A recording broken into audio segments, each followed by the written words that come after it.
आप भाग क्यों रहे हैं? अभी तो आप कुएं की लड़ाई लड़ रहे थे। सर आप मुद्दे के काबिल भी नहीं है, बात समझिए। आप जब फंस रहे हैं तो अब आप भाग रहे हैं इधर उधर। आप बीजेपी के प्रवक्ता क्यों बन रहे हैं सर?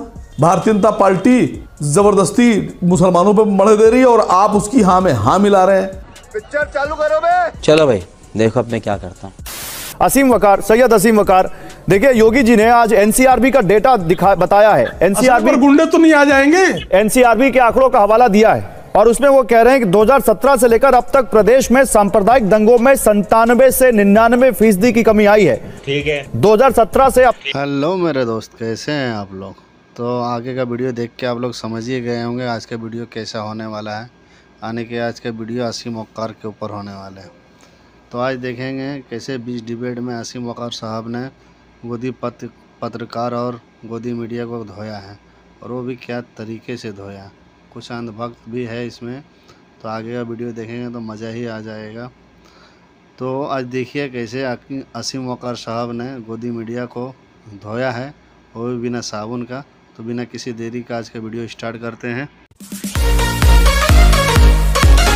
अब तक यूपी में दंगे नहीं हुए हैं और यही सपा का कार्यकाल था तो 815 सांप्रदायिक दंगे 2012 से 2017 के दौरान हुए और 192 लोगों की मौत हुई।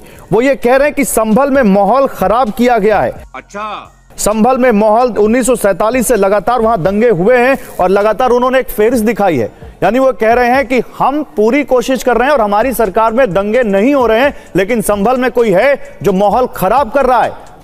अब देख तू, अब तू गया बेटा, अब तू गया, देख तेरी औकात मैं दिखाता हूं तुझे। सबको सुन रहा था साहब।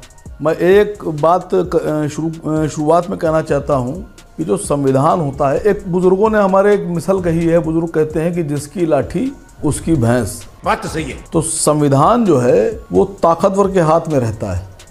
जो ताकतवर होगा वही हुकूमत करेगा और जो हुकूमत करेगा संविधान उसी के हाथ में रहता है। ये बड़ी अच्छी बात कही है आपने। इतनी बातें पूछी यहाँ, लेकिन किसी चीज़ का कोई सही जवाब नहीं मिल रहा है। अभी आपने योगी जी ने कहा कि सड़क पे कोई कब्जा नहीं कर सकता, अगर कब्जा करता हटा दिया जाएगा। बहुत बढ़िया बात बोले हैं। नहीं सारुण के यहाँ कुछ तो गड़बड़ है। लेकिन अगर मुख्यमंत्री जी अपनी बात पे कायम रहें तो मैं उनको सैल्यूट करूंगा।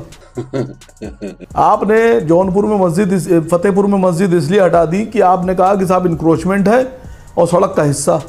रुको जरा, सब्र करो। लेकिन लखनऊ में आइए गौरव जी, ऐशबाग का एक पुल उतरता है। ऐशबाग पुल के नीचे सड़क के ऊपर एक मंदिर बना हुआ है।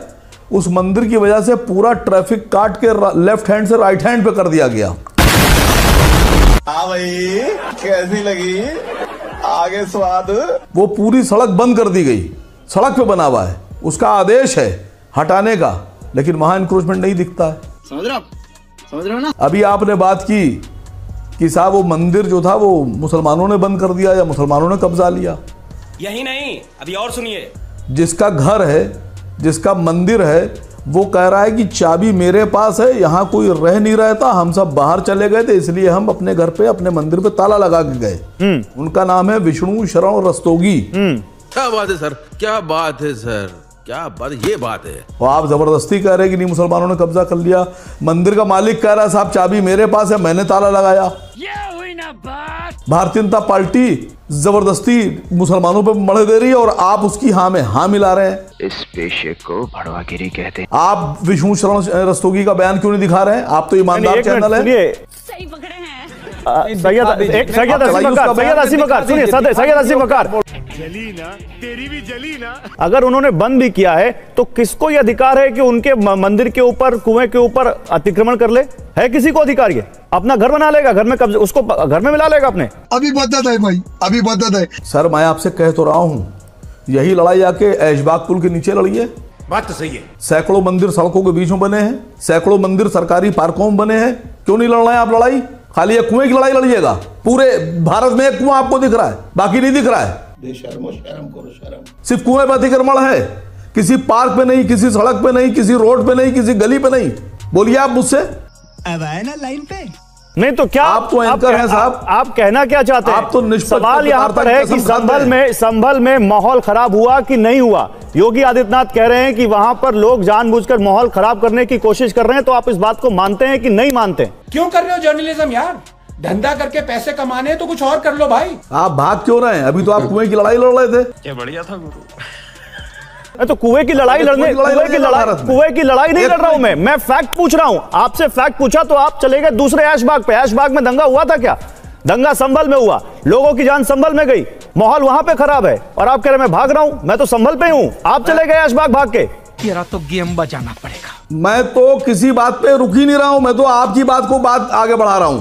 आपने कहा इंक्रोचमेंट सड़क पर, मैंने कहा आइए दूसरी जगह छुड़ाइए इंक्रोचमेंट। अरे तो जो इंक्रोचमेंट है कहीं भी है गलत है। इसमें व्हाइट एंड ब्लैक है, इसमें ग्रे तो कुछ है ही नहीं। वाह बेटा, लगता है तुम गू खा के ही मानोगे। जो इंक्रोचमेंट है वो गलत है बिल्कुल है। आप हैं गिरे नहीं, आप हैं गिरे, आप समझिए मेरी बात। आप जब फंस रहे हैं तो अब आप भाग रहे हैं इधर उधर। आप बीजेपी के प्रवक्ता क्यों बन रहे हैं सर?